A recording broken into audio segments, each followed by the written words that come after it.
बिस्मिल्लाहिर्रहमानिर्रहीम अल्हम्दुलिल्लाहि रब्बिल आलमीन वस्सलातु वस्सलामु अला सय्यिदिल मुरसलीन व खातमिन नबिय्यीन व अला आलिहि व अस्हाबिहि अजमईन व मन तबिअहुम बिइहसानिन व दआ बिदावतिहिम इला यौमिद्दीन।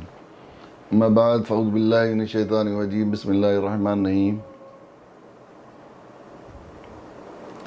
वला तहिनू वला तहज़नू व अंतुमुल अअलौना इन कुंतुम मुमिनीन। और आज न सिर्फ हिंदुस्तान के उम्मत मुस्लिमा के लोग और ख़ुसूसन वो लोग जो हिंदुस्तान के क़ानून में यकीन रखते हैं और उसके सेकुलर किरदार की फ़िक्र रखते हैं, वो लोग चाहे मुसलमान हो या गैर मुस्लिम हो, वो सभी लोग, और बल्कि पूरे आलम इस्लाम में और आलम इंसानियत में जो इंसाफ पसंद लोग हैं, उन सभी पर एक अजीब सदमा, अफसोस, गम, मायूसी और एक मख्फी गुस्से की कैफियत गालिब है। और इस कदर जो है सुबह से बल्कि 1-2-3 दिन से जिस तरह के हालात और लोगों से मुलाकातें हुई हैं, उसमें ऐसा लग रहा है कि ऐसी सब्र आज़मा कैफियत से उम्मत मुस्लिमा और इंसानियत गुज़र रही है कि पूरे आसाब को उसने मजरूह करके रख रखा है। उसकी बुनियादी वजह यह है कि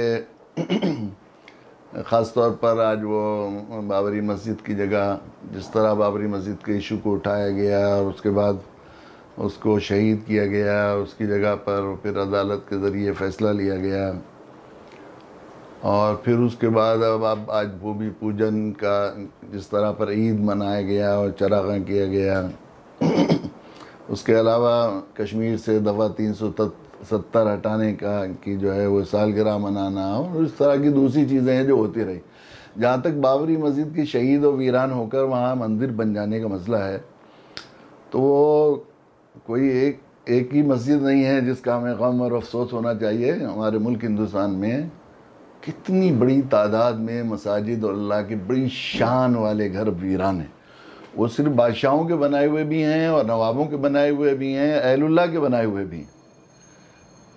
20,000 मस्जिदें, काफ़ी रोज़ पहले वक्फ बोर्ड के एक ज़िम्मेदार ने मुझे बताया था कि 20,000 मस्जिदें हरियाणा, पंजाब, हिमाचल और दिल्ली के उस हिस्से में जो मशरक़ी पंजाब कहलाता है, मस्जिदों की शक्ल में वीरान है।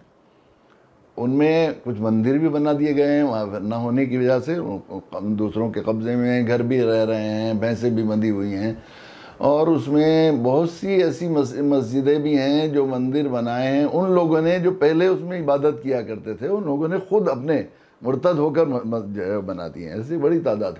और ऐसी भी बहुत सी मस्जिदें मुल्क में भर में मौजूद हैं जो वहाँ मुसलमानों के चले जाने की वजह से वीरान है। मुझे बुलंदशहर में हमारे एक दोस्त थे असद हयात साहब, उन्होंने एक बस्ती दिखाई जो पूरी बस्ती वीरान हो गई, बस्ती के लोगों के तालीम याफ्ता मुतरक्की हो जाने की वजह से, कि वो तरक्की याफ्ता हो गए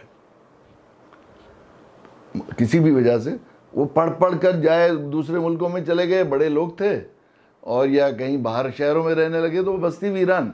तो उस मस्जिद में दूसरे गांव से आकर एक साहब अजान कहा करते थे, कुछ दिन तक वो भी हिम्मत हार गए। कब तक? वो मस्जिद बहुत आलीशान मस्जिद, बिल्कुल वीरान।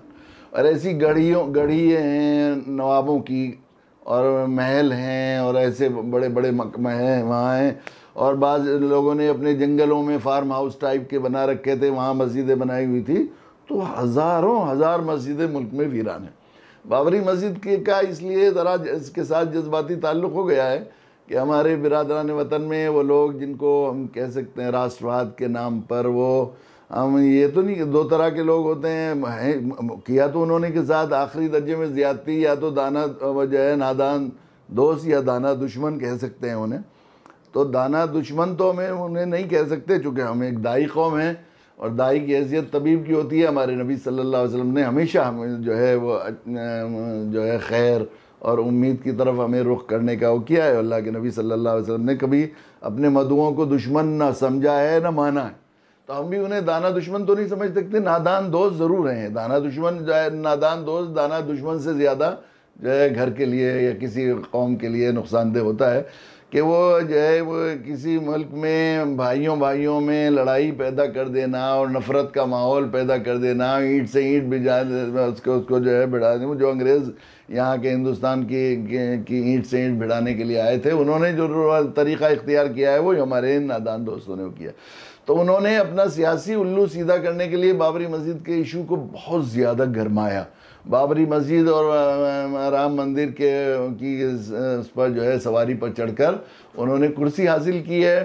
तो उसकी वजह से इस मस्जिद के साथ एक जज्बाती ताल्लुक़ तरफ़ैन का हो गया। हमारे बिरादरान वतन हिंदू भाइयों को भी बेचारे नासमझी में उबारा गया और उनको किया गया, बहुत ज़्यादा इस पर जो है इस्तेहसाल किया गया, मैं तो कहूँ उनके जज्बात का। और जाहिर है कि मुसलमानों को भी उससे जज्बाती ताल्लुक़ हो गया, चूँकि वो कुछ इस तरह पर सड़कों पर आया और एहतजाज, ऐसा जज्बाती ताल्लुक़ हो गया। यकीनी ये बात है कि उससे ज़्यादा है।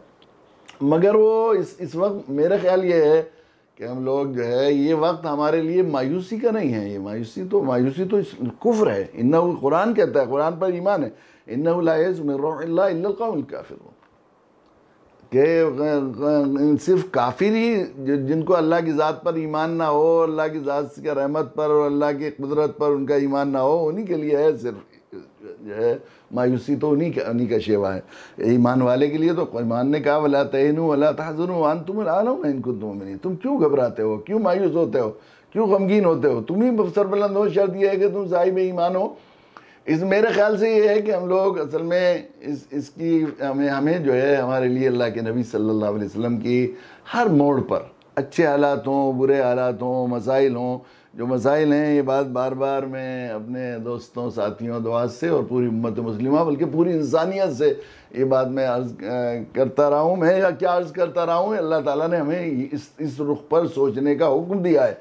इसीलिए अपने नबी जनाब रसूलुल्लाह सल्लल्लाहु अलैहि वसल्लम को एक अदना जो है ईमान वाला होने की हैसियत से इस सबक को दोहराने की हम लोग कोशिश करते रहें, ताकि इज़ा तकर्ररा वो याद हो जाए हमारे शऊर में। बतकल्लुफ़ कहने से अल्लाह ताला हमें यकीनी शऊरी तौर पर इस बात का ईमान अता फरमा दें कि वो मसाइल, जिनको मसाइल को हम हल कर रहे हैं, वो मसाइल बन रहे हैं और उनसे हम मायूस होते चले जा रहे हैं। उन मसाइल को हल करने के लिए जब जनाब रसूलुल्लाह सल्लल्लाहु अलैहि वसल्लम की सीरत पाक की तरफ हम रुख करते हैं, अल्लाह के नबी की सुन्नत के हवाले से और रोशनी में हम उन्हें हल करने की कोशिश करेंगे, तो वो मसाइल को हम वसाइल बना लेते हैं। ये बात देख, अल्लाह के रसूल सल्लल्लाहु अलैहि वसल्लम की ज़ात आली हमारे सामने है, आपकी सीरत। ये बाबरी मस्जिद से करोड़ों गुना मोहतरम मस्जिद है, मस्जिद हरम। इस मस्जिद में कोई तकद्दुस नहीं है, बस एक तारीख़ी हैसियत रही कि बाबर ने बनवाई, ये भी उस पर भी बहुत ज़्यादा वो नहीं है। बाबर ने बहुत सी मस्जिदें बनवाई यहाँ पर, लेकिन बनाई है तो उसको कोई बाकायदा और मस्जिदों के मुकाबले में कोई तकद्दुस हासिल नहीं है। हरम मुक़द्दस तो सबसे ज़्यादा मुक़द्दस मस्जिद है। उस मस्जिद में 360 बुत रखे हुए थे, बुतखाना बनाया हुआ था उसको। और अल्लाह के नबी सल्लल्लाहु अलैहि वसल्लम एक सुलह हुदैबिया के वक्त में इतनी बड़ी तादाद में आपके साथ सहाबा मौजूद थे कि अगर ज़बरदस्ती हमला करके उसमें से बुतों को निकाल के उस मंदिर को, गोया बुत खाने को फिर मस्जिद बना दिया जाता तो कोई मुश्किल नहीं था। लेकिन अल्लाह के नबी सल्लल्लाहु अलैहि वसल्लम ने ज़बरदस्ती उससे जो महज़ आराई के रास्ते को इख्तियार नहीं फरमाया, बल्कि अल्लाह के नबी सल्लल्लाहु अलैहि वसल्लम ने बहैसियत तबीब, बहैसियत दाई, बहैसियत रहमतुल आलमीन, बजाय उस ईंटों की मस्जिद के बजाय वो जो दिल की मस्जिद है, जिसमें अल्लाह के अलावा गैरुल्लाह का ठहरना, और ये फ़िक्र की मस्जिद है जिसमें इस दिमाग में अल्लाह के अलावा गैर की खुदाई का बैठना और यकीन और अक़ीदा बैठना, ये उस मस्जिदों में के मंदिर बन जाने से कहीं ज़्यादा ख़तरनाक था। तो अल्लाह के नबी सल्लल्लाहु अलैहि वसल्लम ने दिलों के अंदर से कुफ्र और शिर्क और दिलों में बसे हुए बुतों को हटाने की कोशिश करके उनको मस्जिद बनाया, उनको अल्लाह की जो है इमादगाह बनाया। और फिर ये देखा कि वो सब लोग जो है, जो वो लोग थे, वो सब जो है जो खुद अपने हाथों से वो इस बात पर आमादा हो गए कि उस घर को कुफ्र और शिर्क से पाक करें। ये हमारे लिए है और इसी के लिए हमें भेजा गया है। दुनिया में खैर उम्मत का खिताब दिया गया है और ख़त्म नबूवत का फ़ैसला फरमाकर अल्लाह के नबी सल्लल्लाहु अलैहि वसल्लम की नियाबत में हमें पूरी इंसानियत के दिलों को कुफ्र और शिर्क से पाक साफ करके उनके दिलों को मस्जिद बनाएं, ताकि वो हर जहाँ जाएँ और जहाँ उनके कदम जाएँ वहाँ मस्जिदें आबाद हो जाएँ और मस्जिदें वीरान मस्जिदें आबाद हो जाएँ, बुतखाने मस्जिदों में तब्दील हो जाएँ। ये अल्लाह के नबी सल्लल्लाहु अलैहि वसल्लम ने हमें बताया। देखिए कितने मराइल आए, कितने मुश्किल आए। कभी आप तो इस वक्त हमें असल में गुस्सा होने, मेरा ख्याल ये मेरे ये है कि ये वक्त गुस्सा होने का नहीं, बल्कि ये गुस्सा या जो है मायूस होने का भी नहीं है, गुस्सा होने का भी नहीं है, गमज़दा होने का भी नहीं है, बल्कि ये इस वक्त उन मंदिर की फ़िक्र करने के बजाय मंदिर वालों की फ़िक्र करने का है यकीनन, और उन पर तरस खाने का है यकीनन। और हमारे लिए अल्लाह के नबी सल्लल्लाहु अलैहि वसल्लम की ज़ात आली है कि पूरी सीरत मौजूद है। आप देखें कि मक्का मुअज़्ज़मा में जब आखिरी दर्जे में मायूसी हो गई, हज़रत अबू तालिब का इंतकाल हो गया, हज़रत खदीजा का इंतकाल हो गया, तो मक्का वाले तो बिल्कुल सर चढ़ गए। अब कोई ज़ाहिरी तौर पर कोई मदद नहीं रही थी, तो अल्लाह के नबी सल्लल्लाहु अलैहि वसल्लम ने इस ख्याल से कि ताइफ में जाएँ, वहाँ रिश्तेदारी भी है, अजीज़दारी भी है, तो शायद उस अजीज़दारी का लिहाज करें। अल्लाह के नबी सल्लल्लाहु अलैहि वसल्लम सख्त तरीन सफ़र किया ताइफ का, और ताइफ में बजाय उन्होंने अरब की मेहमान नवाजी का ख्याल करते हुए कितनी अजियत पहुँचाई। ख़ुद अल्लाह के नबी सल्लल्लाहु अलैहि वसल्लम ने हज़रत आयशा रज़ी अल्लाह तआला अन्हा के एक सवाल पर, या नबी अल्लाह आपको बहुत दीन के सिलसिले में अजियत पहुँचाई है, लेकिन सबसे सख्त दिन क्या था? तो आपने ख़ुद फरमाया कि ताइफ का दिन सबसे सख्त दिन था। कितनी ज़्यादती की अल्लाह के नबी सल्लल्लाहु अलैहि वसल्लम के साथ। अल्लाह के नबी जो है वो वापस जो है मक्का मुअज़्ज़मा तशरीफ़ लाए हज़रत ज़ैद बिन हारिसा के साथ, तो हज़रत ज़ैद बिन हारिसा वहाँ से मायूस होकर, वो पूरा वाक़या ताइफ का इस वक्त मुझे वो नहीं करना है, मुझे जिस पस मंज़र में बात करनी है वो ये है कि उन ताइफ के लोगों के साथ भी ये मामला किया अल्लाह के नबी सल्लल्लाहु अलैहि वसल्लम ने।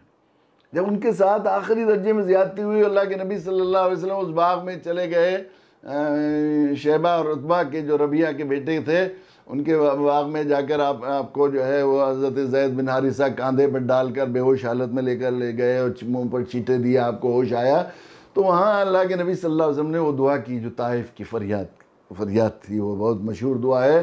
तो उस पर जो है वो अल्लाह की रहमत को जोश आया, और हज़रत जिब्राईल अलैहिस्सलाम मलिकुल जिबाल को लेकर आए, और उसने फरिश्तों, पहाड़ों के फरिश्ते ने ये बात कही कि अल्लाह ने आपकी, हज़रत जिब्राईल अलैहिस्सलाम ने ये बात फरमाई कि देखो अल्लाह ने आपकी वो फरियाद सुन ली है, जो आपकी कौम और आपके बीच जो ज़्यादती हुई है वो भी खूब सुन लिया है, और ये फरिश्तों को भेजा है पहाड़ों के, अगर अब आप हुक्म दें कि इन दोनों को जो है पहाड़ों के दरमियान ताइफ को चक्की की तरह पीस दिया जाए।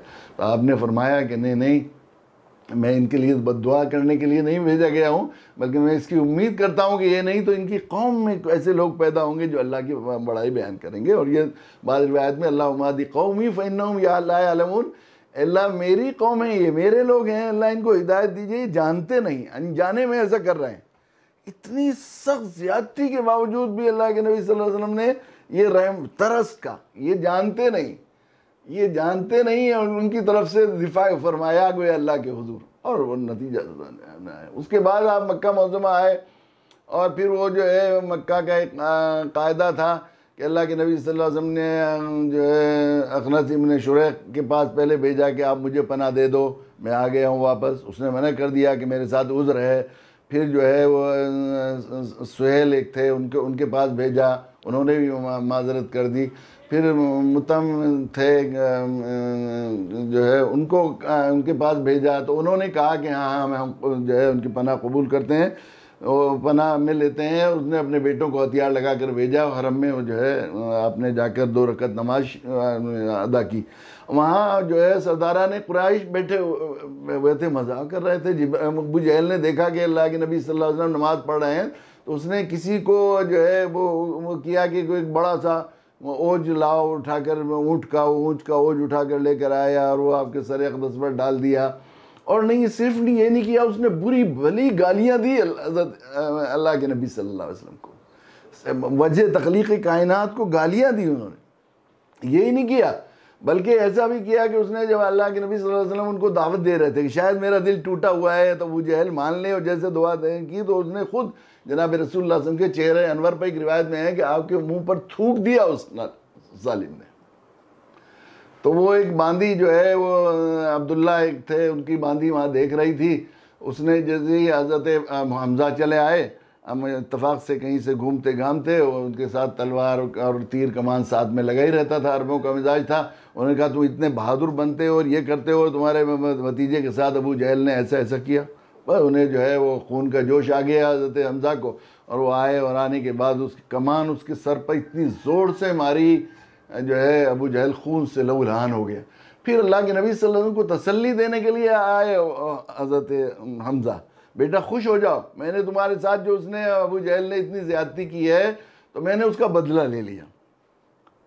ये है हमारे लिए जो है ये इस वक्त में ख़ास तौर से हमारे लिए उसवा हसना की रोशनी रहनुमाई ये है कि अल्लाह के नबी सल्लल्लाहु अलैहि वसल्लम ने बात इरशाद फरमाई कि चचा मुझे इस बात से क्या खुशी होने वाली है कि मेरे एक चचा ने दूसरे के चचा, वो भी मेरे चचा हैं, रिश्ते के चचा हैं लेकिन वो भी मेरे चचा हैं, तो मैं चचा, और यकीनन वो चचा थे। और जब हज़रत हमज़ा ने मारा और कबीले में आपस में वो होने लगी, लड़ाई होने लगी, तो ख़ुद अबू जहल ने कहा कि नहीं नहीं वाकई इनकी बात सही है, मैंने अपने भतीजे को बहुत ज़्यादा बुरी बुरी गालियाँ दी। इसका मतलब यह है कि उन्हें रिश्ते का ख्याल था, अबू जहल को भी ख्याल था रिश्ते का, इतने जुल्म जालिम और सख्त दिल हो जाने के बावजूद भी। अबू जहल ने खुद कहा कि ऐसा, लेकिन वो जो है चचा ही थे। तो अल्लाह के नबी ने इरशाद फरमाया मुझे इससे क्या खुशी होने वाली है कि मेरे एक चचा ने दूसरे चचा के सर को लहू लहान कर दिया। मुझे तो इस बात से खुशी होती कि आप कलमा अशहदु अल्ला इलाहा इल्लल्लाह व अशहदु अन्ना मुहम्मदन अब्दुहु व रसूलुहु पढ़कर कलमे का इस्लाम कबूल करते और दोज़ख की आग से बच जाते। तो हज़रत हमज़ा ने ये बात फरमाई कि अर्ज़ की कि अगर यही बात है मेरे भतीजे तो इसी से खुश होने वाला है, तो मैं जो है फ़ौरन कलमा पढ़ता हूँ, अशहदु अल्ला इलाहा इल्लल्लाह अशहदु अन्नका अब्दुहु व रसूलुहु। मैं इस बात की गवाही देता हूँ कि तो गवाही दी। ये अलग बात है कि रात भर बेचैन रहे वो, और ये रहा कि मैंने इस वक्त उनकी मोहब्बत में कलमा पढ़ लिया और मैं तो हमेशा उनके मकाब रहा हूँ और लोग क्या कहेंगे वे कहेंगे। फिर अल्लाह हरम आए और हरम आकर हज़रत हमज़ा रज़ी अल्लाह ताला ने दुआ मांगी कि अल्लाह अगर ये सच है तो आप मेरा दिल खोल दीजिए। तो अल्लाह ने फिर दिल को इत्मीनान दे दिया और फिर वो ऐसी कुर्बानी दी और ऐसा कलमा कबूल किया कि नबी की वो जो है इतने दिनों की तलाफ़ी में जो है अपनी जान आफरी की सैयद शुहदा हमज़ा कहलाए। तो अल्लाह के नबी सल्लल्लाहु अलैहि वसल्लम ये दुश्मन अगर ये मौजूदा दौर में हमें ये रोशनी, अब सुबह से हम देख रहे हैं लोग बात सूरह फील के विर्द की कह रहे हैं, बात सूरह नूह पढ़कर आयत करीमा पढ़कर जो है वो दुश्मनों के लिए बद्दुआ की जाए और ये की जाए वो की जाए, और इस इंतज़ार कर रहे हैं। और इस आसमान की तरफ को देखा, वो सर उठा कर देख रहे हैं कि अबाबील आ रही हैं। वो अबाबील है अल्लाह के नबी सल्लल्लाहु अलैहि वसल्लम के रहमतुल आलमीन नबी की बेइज्जत से पहले का ज़माना था, जब अल्लाह ताला ने रहमत भरे नबी को भेज दिया तबीब बनाकर, तो अब दवा उन्हें करनी है, इलाज किया। नबी का ये उसवा हमारे सामने कि हम लोग जो है इस बात से खुश होने के बजाय कि हम लोग ये दुश्मनों की दुश्मनी या उनसे गुस्सा या उनसे नफरत करने के बजाय हम इसकी इंतज़ार, उन पर तरस खाएँ। यकीनन वो बहुत तरस के हकदार हैं, इसलिए कि अगर वो जुल्म भी कर रहे हैं, मुसलमानों पर जुल्म कर रहे हैं, ज़्यादती इस मुल्क को जुल्म की अमाजगाह बना रहे हैं और वो खुद जुल्म कर रहे हैं, तो अल्लाह हम प्यारे नबी का इरशाद है अंसुर अखा का इन ज़ालिम और मज़लूम, अपने भाई की मदद करो, अपने भाई की मदद करो चाहे वो ज़ालिम हो या मज़लूम हो। साहबा ने हैरत में पूछा कि ये तो समझ में आती है कि मज़लूम की मदद की जाए, ज़ालिम की मदद, ये ज़बान नबवी का एजाज़ है कि आपने फरमाया ज़ालिम की मदद ये है कि तुम उसे जुल्म से रोक दो। तो अल्लाह के नबी ने देखिए पहले जालिम की मदद को इरशाद फरमाया, मजलूम की मदद बाद में फरमाई। अगर हम ये कह रहे हैं कि वो जुल्म भी कर रहे हैं, ज़्यादती भी कर रहे हैं तो भाई हमारा कुरान पर ईमान है, इन्ना खलकनाकुम मिन ज़करिन व उन्सा, वो गैर नहीं है, एक माँ बाप की औलाद हैं, एक नबी के उम्मती हैं, एक रब के बंदे हैं, वो हमारे मधु भाई हैं। और ऐसे भाई हैं जिनके बारे में हिंदुस्तान के रहने वाले हैं, जिनके बारे में अल्लाह के नबी ने इरशाद फरमाया मुझे हिंदुस्तान की मिट्टी से मोहब्बत की खुशबू आती है। और यकीनन ये जो है मैदान दामत में जाकर नफ्सियात का अंदाज़ा होता है कि ये मोहब्बत की कदर करने वाली कौम है, यकीनन ये बात सही। तो हमारी ज़रूरत है इस बात की कि जो है अल्लाह के नबी से फरमाया जालिम की मदद पहले, एक तो ये बात इस वजह से कि जालिम की अगर मदद कर दोगे और उसे जुल्म से रोक दोगे तो मजलूम की मदद ही नहीं करनी पड़ेगी, 2 in 1 खुद ही हो जाएगा, फिर मजलूम कोई होगा नहीं जब जालिम जुल्म से रुक जाएगा। दूसरी एक बात जो इसमें कही गई है वंसुर अखाका, ये ख़ास बात, एक अहम नुक्ता, दावती नुक्ता, कि आपने फरमाया उसको, वो जो जालिम है वो भी तुम्हारा भाई है, वो गैर नहीं है, अपने से अपनाइयत के साथ कोशिश करो उसकी। फिर ये जालिम और मजलूम दो हैं, तो एक को बुखार हो रहा हो और एक मरा जा रहा हो, तो एक तबीब बहैसियत उम्मत दावत होने की, हम तबीब हैं, तबीब की जिम्मेदारी है जो ज़्यादा ख़तरे में मरीज़ हो उसकी पहले फ़िक्र की जाए। तो जालिम चूँकि अल्लाह के कहर का हकदार है दुनिया और आखिरत में, मजलूम की तरफ अल्लाह की रहमत मुतवज्जह होती है, जालिम की तरफ अल्लाह का कहर, तो जालिम ज़्यादा ख़तरे में है, इसलिए मजलूम से पहले जालिम की मदद करना है, जालिम का पहले का जो है अल्लाह के नबी सल्लल्लाहु अलैहि वसल्लम। तो हमारे लिए फिर इसके बाद भी पूरी ज़िंदगी अल्लाह के नबी सल्लल्लाहु अलैहि वसल्लम की हमारे सामने है। मक्का मौज़मा से जो घर था उनका, उसके साथ सारे तक़द्दुसात और सारी दिल की धड़कनें वाबस्ता थी, सारी अज़मतें वाबस्ता थी, सारी बरकतें वाबस्ता थी। मक्का मौज़मा से हरम मुक़द्दस था और सारे मनासिक हज के मकामात थे और सारी तारीख़ी चीज़ें मौजूद थी। तो वजह तख्लीक़ कायनात को एक तरह से मुल्क बदर कर दिया उन्होंने, बल्कि जान बचाकर निकलने में मजबूर होना पड़ा। चले मक्का चले गए 450 किलोमीटर और आखिरी दर्जे में इत्माम हुज्जत करके गए थे। यहाँ एक के पास 70 मरतबा जाकर दावत की, इत्माम हुज्जत हो गई थी। उसके बाद आप सल्लल्लाहु अलैहि वसल्लम मदीना मुनव्वरा पहुंचे, फिर बद्र में लड़ाई करने के लिए आए, फिर ओहद में आए, लड़ाई जो है जो उसमें वनमुख की खाई और जो है अल्लाह की तरफ से गैबी मदद देखी। तो फिर जो है फिर और गुस्सा भड़क गया और ज़्यादा तैयारी करके ओहद में आए। और रिश्तेदारों ने और अजीज़ों ने ऐसी ज़्यादती की, सैयद 70 जाबाज साहबा को शहीद किया, सैयदना हमज़ा का कलेजा निकाला गया, नाक कान काट कर रोए गए, मसला बनाया। अल्लाह के नबी सल्लल्लाहु अलैहि वसल्लम लाशों को तलाश करते हुए प्यारे नबी सल्लल्लाहु अलैहि वसल्लम जब वहाँ पहुँचे जो है अपने चचा की लाश पर, तो अब फूट फूट कर रोने लगे। कोई है नहीं जो मेरे चचा को रोए। मदीना की औरतों को मालूम हुआ तो सब सरों पर कपड़े डाल डाल कर ओहद की तरफ को रोक करने लगी, हमें ना रोने वाले या नबी अल्लाह। लेकिन अल्लाह के नबी सल्लल्लाहु अलैहि वसल्लम मैं यहाँ इस्लाम में नोहा नहीं। फिर आपको सरे धक्का दे दिया गड़े में, सरे अक़दस फट गया, खून बह रहा है। सैयदा फातिमा आई रोती हुई और आपने खजूर की छाल जो है जलाकर सर में भरी तो खून बंद हुआ। लोग आए या नबी अल्लाह सल्लल्लाहु अलैहि वसल्लम, आप इनके लिए, आप तो अल्लाह के नबी हैं, इनके लिए बद्दुआ कीजिए। आपने फरमाया इन्नी लबमसुलानन वलाकिन बुइस्तु दाइयन व रहमतन, मैं लानत भेजने वाला नहीं बना कर भेजे गया हूँ, मैं दाई और रहमत बनाकर भेजे गया हूँ। अल्लाहुम्मा हदी कौमी फ़इन्नहुम ला यअलमून। आपकी रहमत भरी ज़ात को यह ख्याल आया कि जो कौम अपने नबी का खून ज़मीन पर बहाती है उस पर अल्लाह का अज़ाब आ जाता है। इसलिए ख्याल आया तो आपने फ़ौरन हाथ उठा लिए आसमान की तरफ को और दुआ मांगी, अल्लाह मेरी कौम को हिदायत दीजिए, ये जानते नहीं। इन पर तरस, गुस्सा नहीं फरमाया आपने, तरस का। एक तबीब, दर्दमंद तबीब होने की हैसियत से उनके मर्ज पर कोई पागल हो रहा हो, चीख रहा हो, चिल्ला रहा हो, अपने तबीब को मार रहा हो, तो तबीब उससे दूबदू नहीं करता बल्कि तड़पता है उसकी कि क्यों बीमारी, या चीख रहा है, चिल्ला रहा है दर्द में तो, और या भाग रहा है अस्पताल छोड़कर, अस्पताल की चीज़ों को तोड़ रहा है दर्द की शिद्दत में या पागलपन में, तो तबीब हमेशा उस पर तरस खाता है। तरस खाकर अल्लाह के नबी सल्लल्लाहु अलैहि वसल्लम इन्नहुम ला यअलमून, अल्लाह मेरी कौम के लोग हैं इन पर। ये है उसवा हसना हमारे लिए कि इत्माम हुज्जत, वो जो हमें जो असल में जो किताबुल मगाज़ी में अल्लाह के नबी सल्लल्लाहु अलैहि वसल्लम की सीरत पाक की चीज़ें आती हैं, वो दावत की इत्माम हुज्जत के बाद शुरू होती हैं। और ये अल्लाह के नबी सल्लल्लाहु अलैहि वसल्लम ने इत्माम हुज्जत के बाद ग़ज़वात के ज़माने का दौर ओहद का जो वाक़या है। लेकिन इस वक्त भी अल्लाह के नबी सल्लल्लाहु अलैहि वसल्लम ने उनके साथ गुस्सा, जलाल, दुश्मनी, गैरियत, बेगानियत, इस तरह का जो है जज्बा रखने के बजाय या मायूस होने के बजाय, मायूस भी नहीं हुए आप। अल्लाह के नबी सल्लल्लाहु अलैहि वसल्लम, आप तबीब थे।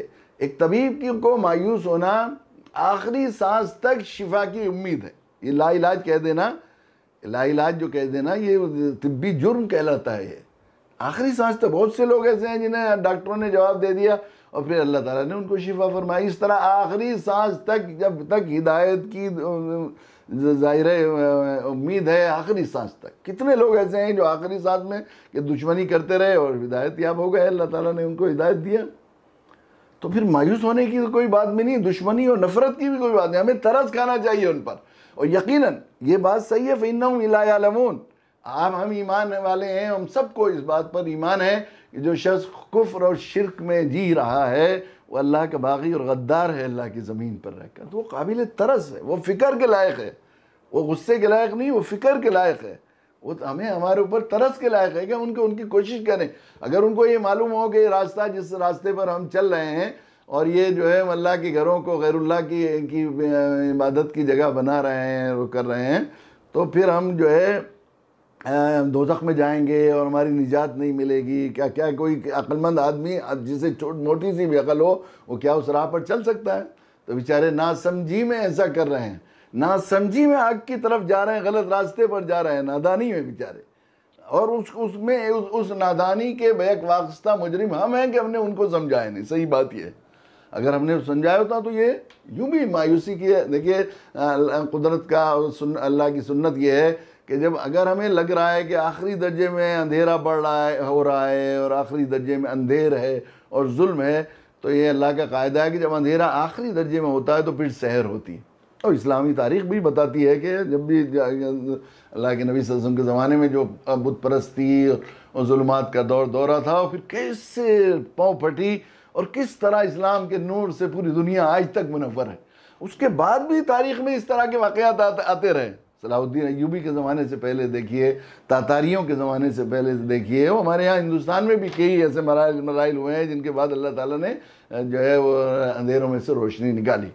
और यही इलाज है। इसी अभी अगर हम लोग इस जिम्मेदारी को अदा करें और हम जो है बजाय गुस्सा और जलाल करने के बजाय, तो हम लोग अपनी ज़िम्मेदारी दावती पूरी करें और इनको गैर दुश्मन समझकर गुस्सा, जलाल, मायूसी, गम और सदमा करने के बजाय अपनी सही ज़िम्मेदारी को अदा करें, अपनी तिब्बी ज़िम्मेदारी और दावती ज़िम्मेदारी को अदा करें। तो इन्हीं में से कितने लोग आज के ज़माने में ऐसा हो रहा है, कितने लोग इस्लाम के दुश्मन है, जब उन तक इस्लाम पहुंच रहा है तो वो इस्लाम के हामी बन रहा है। फ्रांस में कई बड़े ऐसे लीडर जो नकाब के ख़िलाफ़ तहरीक चलाने वाले और इस्लाम के ख़िलाफ़ तहरीक चलाने वाले कई अहम तरीन ज़िम्मेदार लोग ईमान लाए।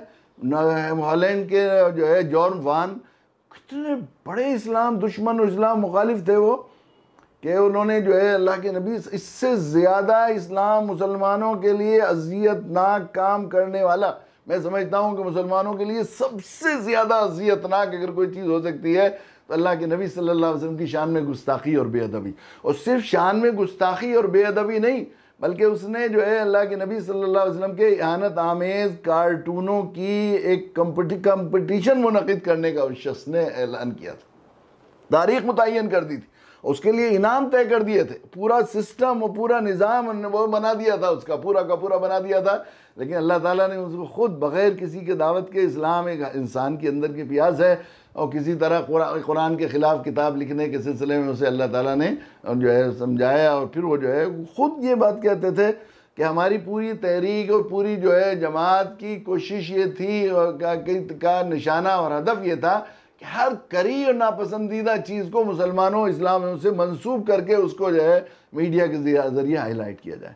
तो मैं अगर ये कहूँ कि इस वक्त का अबू लहब या अबू जहल मुसलमान हो गया, जोरबान की हैसियत ये थी, किसी ने दावत नहीं दी। ऐसे हालात साजगार हैं इस वक्त, दुनिया अक़ल इल्म का ज़माना है। अगर हम जिम्मेदारी अदा करें तो यकीन आज भी ऐसा हो रहा है। बाबरी मस्जिद बनाने वाले जो है गिराने वाले, अल्लाह की शुक्र है मस्जिदें बनाने वाले बन रहे हैं। कितने वो जो है अदालतों में मुकदमे करने वाले काजी शुरे, जजेस, अल्लाह ताला उनको हिदायत दे रहे हैं। वो जो है वो साहिरा बानो केस में 3 तलाक़ के सिलसिले में उधर से बेहतरीन वकालत करने वाली जो है लॉयर जो है हादिया का केस लड़ रही हैं। आज भी ऐसा हो रहा है, सब हो सकता है। और ख़ुद ये बाबरी मस्जिद जिस शख्स ने बनाई थी, तातारियों में क्या हुआ था, वो ये अब जो कुछ दुश्मनी कर रहे हैं और ज़्यादती कर रहे हैं, जिस पर हम गुस्सा हैं या गमगीन हैं या सदमे में हैं या मायूस हैं, वो तातारियों के, मुसलमानों और इस्लाम के ख़िलाफ़ की जाने वाली मज़ालिम और दुश्मनियों के मुकाबले में हज़ारवां हिस्सा भी नहीं है। मुहद्दिसीन के सरों के मीनारे चीने गए, और वो ताकत का और उनकी मुसलमानों की बेबसी का हाल और उनकी ताकत, उनके मुसल्लत होने का हाल ये था कि ये बात मशहूर हो गई थी कि अगर कोई कहे कि सूरज मशरिक़ के बजाय मगरिब में निकला है तो यकीन कर लेना, अगर कोई कहे कि तातारी हार गए तो ये यकीन नहीं करना। उन तातारियों को, इस मुसलमान मायूस हो जाए तो हो जाए, मुसलमानों को शिकस्त हो सकती है, लेकिन इस्लाम और इस्लामी दावत जो अल्लाह ताला ने हमें दी है, बेहतरीन हथियार, इसको कभी पूरी हज़रत आदम अलैहिस्सलाम से लेकर आज तक कभी शिकस्त नहीं हुई और कभी मगलूबियत, महकूमियत उसे हासिल नहीं हुई। अगर हम जिम्मेदारी अदा करें तो उन्हीं तातारियों में से है, योरिश तातार के अफसाने से बाज़बा मिल गए, वही जुल्म करने वाले, आखिरी दर्जे की दुश्मनी करने वाले, जिनके यहाँ कानून की दवारनार ने लिखा है कि उनकी कानून की 3री दफ़ा ये थी कि तातारी ममलिकत हुकूमत में किसी मुसलमान का दाखिला जो है जुर्म होगा और उसको जलील करके कत्ल किया जाएगा। सज़ा ये थी, कत्ल उसकी सज़ा होगी, जलील भी किया जाएगा। वो सारे के सारे मिनहजुल कौम मुसलमान हो गए एक दिन में दावत के सामने। और ये जो बाबरी मस्जिद बनाई गई है, बाबरी मस्जिद, ये बाबर जो बनाने वाला है उसका ये उन्हीं तातारियों इलाकों में से जिन्होंने मुहद्दिसीन के मीनार, सरों के मीनारे जिन्हें और दरियाए फ़रात और दरियाए दजला का पानी मुसलमानों के खून से कितने दिन तक सुर्ख रहा, उनके खूनों से, उनकी कत्लेआम से, और कुतुब खाने जलाए गए उनके राख से। करने वालों की औलादें ये उन्हीं की औलादों में से हैं। ये लोग भी ये लोग सब यकीनन, ये खुसूसन आज भी हम देखते हैं कितने लोगों के बारे में हम जानते हैं कि उनकी क्लिप आई बहुत सख्त इस्लाम दुश्मनी में और नफ़रत में, बेलगाम उनकी ज़बानें रोई।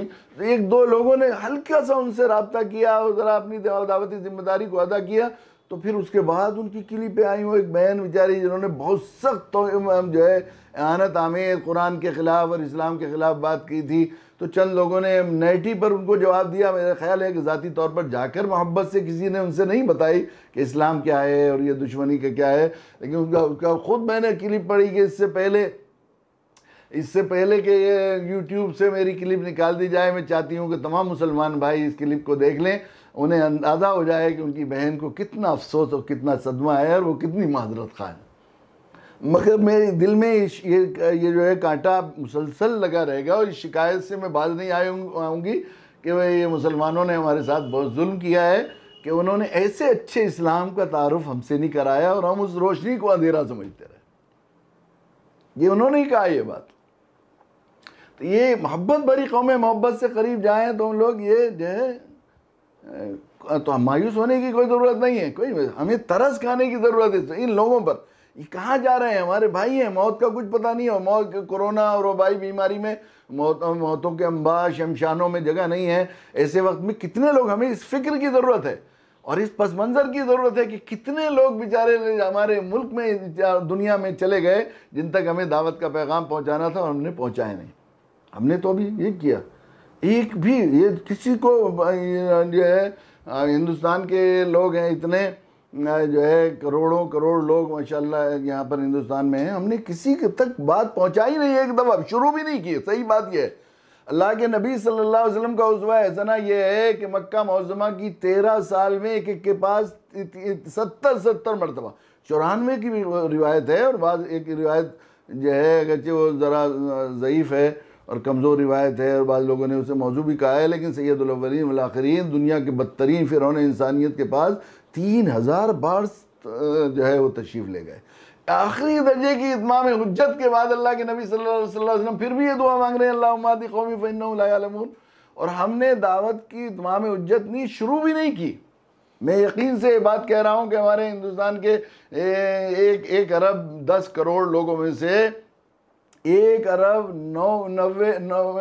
9 करोड़, और अगर मैं कहूँ कि 50 लाख बल्कि उससे भी ज़्यादा लोग ऐसे हैं जिन तक दावत की बात शुरू ही नहीं की गई, किसी ने पहुँचाया नहीं। एक दफ़ा क़ुलू ला इलाहा इल्लल्लाह तुफ़्लिहू, वो भी उनके कान में नहीं पहुँचा।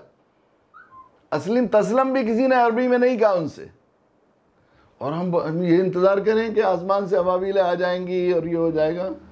तो ज़रूरत इस बात की है कि हम लोग बजाय गम करने के, गुस्सा करने के, सदमा करने के, अफसोस करने के, हिम्मत बांधें, हौसला रखें, वांतुमुल आलौन, इनको अपनी ईमानी ज़िम्मेदारी को अदा करें। खैर उम्मत होने की हैसियत से हम लोग इनको गैर समझने के बजाय, ये नहीं, अपना रिश्ते ख़त्म नहीं होते, आखिरी खूनी रिश्ता है। खूनी रिश्ते कितना भी कहते रहो कि भैया उन्हें आग कर देते हैं बहुत से माँ बाप, मगर सारी दुनिया जानती है कि आग करने से रिश्ता ख़त्म नहीं होता। बेटा बेटा ही रहता है, औलाद औलाद ही रहती है, भाई भाई ही रहता है। तो ये हमारे हैं, अपने हैं। अगर ये बेचारे नादानी में, नादान दोस्ती की वजह से इस मुल्क के साथ ये ज़्यादती मुल्क के साथ ज़्यादती कर रहे हैं, यकीनन ये नफ़रत के बीज बो रहे हैं, इस मुल्क को हमेशा हमेशा के लिए तबाह करने की कोशिश कर रहे हैं बेचारे, लेकिन ये नादान दोस्त हैं तो हमारे अपने भाई। तो हमें इन पर तरस खाने की ज़रूरत है और अपनी ज़िम्मेदारी को अदा करने की ज़रूरत है। तो ये इंशाल्लाह, बल्कि ये मंदिर वालों के मुकाबले में, मंदिर के मुकाबले मंदिर की फ़िक्र करने की, मस्जिद की फ़िक्र करने के बजाय हमें जो है इन मंदिर वालों की फ़िक्र करनी चाहिए कि मस्जिद बनाने वाले, मस्जिद आबाद करने वाले बन जाएं और हम लोग इनके लिए दुआ करें। करने के बजाय, गुस्सा करने के बजाय, नफ़रत और गैरियत का वो करने के बजाय जो है हमें जो है ज़रूर करें। और ये ज़माना क़ुर्ब क़यामत का दौर है, इसमें तो मायूस होने की कोई ज़रूरत ही नहीं है। इल्म अक़ल का ज़माना है, इल्मी अक़ली ज़हनियत को इस्लाम के अलावा कोई चीज़ मुतासिर नहीं कर सकती। आसार क़यामत सारे तकरीबन क़ुर्ब क़यामत के आसार ज़ाहिर हो गए हैं। कुरान ने कहा है जो है वल्लज़ी अरसला रसूलहु बिल हुदा व दीनिल हक़्क़ लियुज़हिरहु अला द्दीनि कुल्लिही, वो जो अल्लाह जिसने अपने रसूल को हिदायत के साथ मबूस किया है उसका ऐलान दीन हक़ अदियान बैतुल्लाह पर गालिब आएगा। अल्लाह के नबी ने फरमाया हर कच्चे हर पक्के घर के अंदर इस्लाम दाखिल होगा। और हालात ऐसे हो रहे हैं, हमने तो काम नहीं किया लेकिन अल्लाह ताला असबाब बना रहे हैं इस्लाम के लिए। इस्लामी दावत के लिए जितने साजगार इस वक्त हालात हैं, कभी इसके अशर अशीर बल्कि हज़ारवां हिस्सा भी इससे पहले कभी नहीं हुए। तो हमें मायूस होने की ज़रूरत नहीं है। अब इस्लामी दावत के लिए पूरी दुनिया में हालात साजगार हैं, खुसूसन इस मुल्क में मोहब्बत भरे लोग हैं। हम मोहब्बत के साथ उनके पास जाएं, उनके साथ उनकी किसी गलती की वजह से उनको गैर समझना बंद करें अपना यस के साथ, तो इंशाअल्लाह मुस्तक़बिल हमारा है। मायूसी की कोई ज़रूरत कोई वो नहीं है। इंशाअल्लाह रास्ते खुलेंगे। अल्लाह ताला तौफ़ीक़ दे कि हम लोग जो है मायूसी जो कुफ्र है उससे तौबा करें। गमज़दा मग़मूम होने के बजाय हम लोग उनके लिए दुआ भी करें, अबाबीलों की इंतज़ार करने के बजाय और सूरह नूह की तरह तूफ़ान नूह का इंतज़ार करने के बजाय हम लोग रहमतुल आलमीन नबी के उसवे से सबक हासिल करें और हम फ़तह मक्का का इंतज़ार करें। अबाबील का इंतज़ार न कर, फ़तह मक्का का इंतज़ार करें जो वो ख़ुद अपने हाथ से लोग बुत खानों को मस्जिदें बनाएं। जहाँ तक ये अब आजकल लोग जो है मुआजना करते हैं कि आया सोफिया मस्जिद में जिस तरह वहाँ हो गया है भाई, वो जो है म्यूज़ियम का वो बना दिया गया है, मस्जिद बना दी गई है, तो इस तरह यहाँ भी हो रहा है। तो क्या बात है, जहाँ जहाँ होता है। ये भी लोगों को हमने तारुफ नहीं कराया, उन्हें मालूम नहीं है कि इस्लाम में किसी तरह इसकी गुंजाइश नहीं कि नाजायज़ तरीक़े पर किसी ज़मीन को कब्ज़ा करे, सरकारी हो या किसी की ज़ाती हो, उस पर कभी मस्जिद बन ही नहीं सकती, उस पर नमाज़ पढ़ने की जायज़ ही नहीं है। किसी की नाजायज़ मकबूजा मस्जिद पर नमाज़ पढ़ना जायज़ ही नहीं। पूरी तारीख़ मौजूद है। मोहम्मद फ़ातेह जो तुर्की के बहुत बड़े अजीम रहनुमा और फरमा रवा थे, उन्होंने चर्च हमेशा बेचते रहे हैं हमारे ईसाई भाई। हमेशा अमेरिका में कितनी चर्चेज़ ऐसी हैं जिनके कुमार खाने और जुआ खाने और वो बार बने हुए हैं, वो बेच देते हैं। वो तो उनके यहाँ है, उनकी शरीयत में इसकी गुंजाइश है कि वो बेच देते हैं, वो बेचे हैं। वहाँ पर बहुत सी मस्जिदें बनी हुई है, उन्हें कोई एतराज़ नहीं, वो तो होता है वहाँ पर। तो उस मस्जिद को उस गिरजा का चूँकि वहाँ पर वो नहीं था, इसलिए जो कीमत वहाँ मौजूद थी उस कीमत जो है मौके की कीमत से कहीं ज़्यादा कीमत देकर सुल्तान मोहम्मद फ़ातेह ने वो गिरजा ख़रीदी थी और उसकी मस्जिद बनाई थी। और उसकी बाकायदा रसीद तक आजकल तुर्की की म्यूज़ियम में मौजूद है जो उन्होंने अदा की थी। तो वो गसब करके या कब्ज़ा करके या नाजायज़ कब्ज़ा करके नहीं मस्जिद बनाई गई, बल्कि मस्जिद के लिए ख़रीद कर मस्जिद बनाई गई थी। अब उसमें म्यूज़ियम बना दिया था बाद लोगों ने, तो फिर अल्लाह ताला जज़ाए खैर दे मौजूदा जो है रहनुमा को कि उन्होंने फिर दोबारा उसे मस्जिद को बनाया है। तो जाहिर है कि यहाँ ये कब्ज़ा की गई मस्जिद और शहीद करके मस्जिद की जगह मंदिर बनाने से और उसका कोई मुआवजा नहीं किया जा सकता। ये भी हमारी गलती है कि हमने सही सूरत हाल का तारुफ नहीं कराया और इस्लाम के इस कानून की वो भी हमने उन्हें नहीं समझा सके। जहाँ तक हमारे बड़ों और बुज़ुर्गों और उलमा का जहाँ तक सवाल है कि भाई उन्होंने जो है वो उन्होंने जो कोशिश की, यकीनन शरई हुदूद में, हम लोग शरई हुदूद में कोशिश के मुकल्लफ़ हैं, इख्तियारी कोशिशों के मुकल्लफ़ हैं। आखिरी दर्जे में उन्होंने कोशिश की हिंदुस्तान के कानून की रोशनी में और कानून के हुदूद में रहते हुए जो कुछ उसकी बाजियाबी के लिए कोशिश की जा सकती थी वो कोशिश की। अब जो हमें दूसरे इसके बाद शरई हुदूद में कोशिश के लिए जो हमारे लिए रास्ता खुला हुआ है और जो कभी ख़त्म नहीं होगा, वो ये होगा कि मंदिर बनाने वालों की हम फ़िक्र करें, उनके दिलों से जो बुत खाने हैं उनको पाक साफ़ करके इनमें तौहीद के नूर से उनको मुनव्वर करें। अल्लाह ताला हमें तौफ़ीक़ अता फ़रमाए। व आखिर दावाना अल्हम्दुलिल्लाहि रब्बिल आलमीन।